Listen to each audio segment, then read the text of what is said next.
ಕೊಲ್ಲೂರಿನಲ್ಲಿ G Shankar family trust ವತಿಯಿಂದ ನಿರ್ಮಿಸಲಾದ ಅಮ್ಮ ವಿಶ್ರಾಂತಿ ಗೃಹದ ಉದ್ಘಾಟನಾ ಕಾರ್ಯಕ್ರಮ ನಡೆಯಿತು.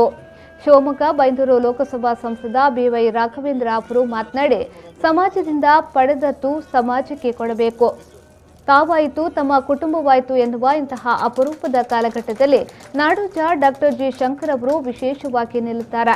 ಕೊಲ್ಲೂರು ಯಾತ್ರಾರ್ಥಿಗಳಿಗೆ ಅನುಕೂಲವಾಗುವಂತಹ ಅಮ್ಮ ಹೆಸರಿನ ಸುಸಜ್ಜಿತ ವಿಶ್ರಾಂತಿ ಗೃಹ ನಿರ್ಮಿಸಿ ಅದನ್ನು ಸಾರ್ವಜನಿಕ ಸೇವೆಗೆ ಬಿಟ್ಟುಕೊಟ್ಟಿದ್ದಾರೆ ಎಂದು ಹೇಳಿದರು.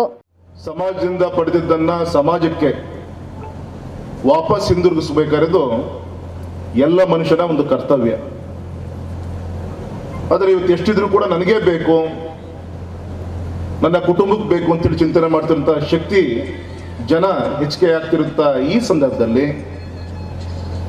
ಗೌರವಾನ್ವಿತ ಡಾಕ್ಟರ್ ಜಿ ಶಂಕರ್ ಅವರು, ಶ್ರೀಮತಿ ಶಂಕರ್ ಅವರು ತಮ್ಮ ಕುಟುಂಬದ ವತಿಯಿಂದ ತಾಯಿಯ ಹೆಸರಲ್ಲಿ ಅಮ್ಮ ಅಂತ ಹೇಳಿ ಈ ವಿಶ್ರಾಂತಿ ಗೃಹವನ್ನ ಕಟ್ಟುವುದರ ಮುಖಾಂತರ ಇದು ಕೇವಲ ಇದು ಸಾಂಕೇತಿಕ ಮಾತ್ರ. ಎಷ್ಟೋ ಪುಣ್ಯದ ಕಾರ್ಯಕ್ರಮಗಳನ್ನ ಎಡಗೈಯಲ್ಲಿ ಕೊಟ್ಟಿದ್ದನ್ನ ಬಲಗೈ ಗೊತ್ತಾಗದ ರೀತಿಯಲ್ಲಿ ಎಷ್ಟೋ ಪುಣ್ಯದ ಕಾರ್ಯಕ್ರಮವನ್ನ ಸನ್ಮಾನಿಸಿದ ಜಿ ಶಂಕರ್ ಅವರ ಟ್ರಸ್ಟ್ ವತಿಯಿಂದ ಮಾಡ್ಕೊಂಡು ಬಂದಿದ್ದಾರೆ. ಯಾವತ್ತೂ ಕೂಡ ಪಬ್ಲಿಸಿಟಿ ಇಷ್ಟಪಡುವಂತ ವ್ಯಕ್ತಿ ಅಲ್ಲ. ಈ ವೇಳೆ ನಾಡೋಜ ಜಿ ಶಂಕರ್ ಅವರು ಪ್ರಾಸ್ತಾವಿಕ ಮಾತುಗಳನ್ನಾಡಿದರು. ಅಮ್ಮ ವಿಶ್ರಾಂತಿ ಗೃಹ ಹಸ್ತಾಂತರ ಸಮಾರಂಭದ ಅಧ್ಯಕ್ಷತೆಯನ್ನ ಶಾಸಕ ಬಿಎಂ ಸುಕುಮಾರ್ ಶೆಟ್ಟಿ ವಹಿಸಿದ್ರು.